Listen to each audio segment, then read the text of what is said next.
pour venir répondre à l'invitation des populations de Colobane qui ont vu que le terrain qu'il a été loué, récupéré, retiré par la collectivité Lébou.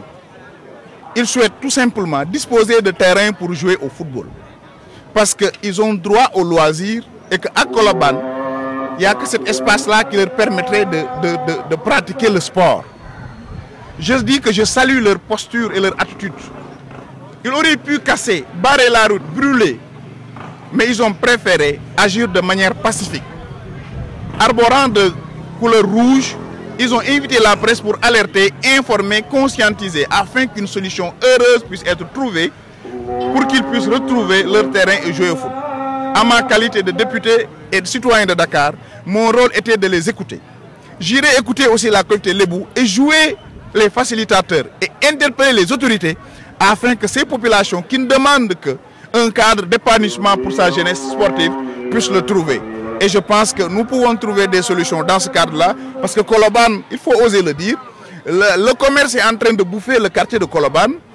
Les rues, l'environnement de Colobane mérite d'être repensé. Il n'y a pas moins d'une semaine où on a assisté à un accident mortel. Alors que si nous voulons que cette jeunesse de Colobane-là soit compétitive, soit meilleure, nous devons doter de Colobane un environnement sain. Et pour cela, un cadre sportif fait partie de ce dispositif-là.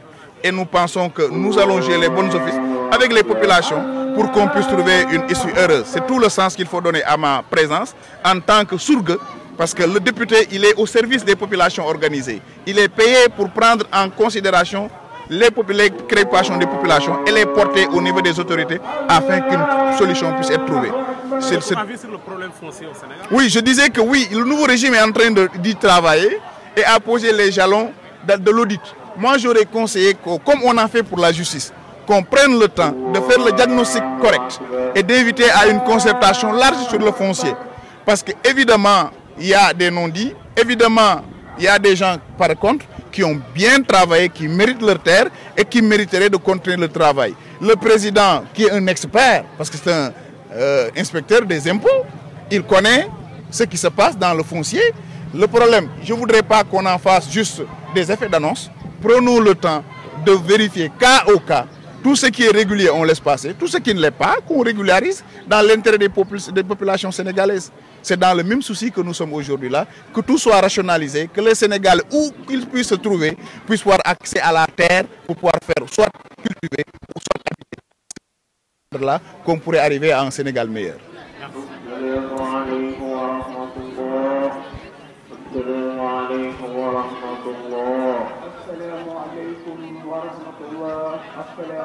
Les populations de Colobane ne sont pas contre pour qu'on assainisse.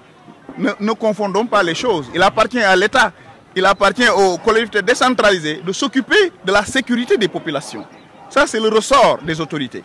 Maintenant, ce que les jeunes demandent, c'est l'espace pour pratiquer le sport, un cadre de loisirs. Parce que tout Colobane est devenu un souk commercial. C'est ça la vérité. Colobane est en train d'être bouffé par le marché. Colobane est habité au quotidien par des voitures, des Jakarta, au point que les enfants de Colobane sont menacés. Il n'y a pas d'espace d'épanouissement.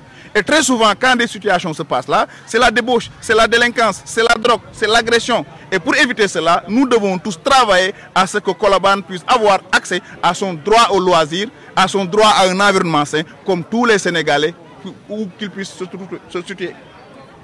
C'est bon? Merci les gars. Adieu.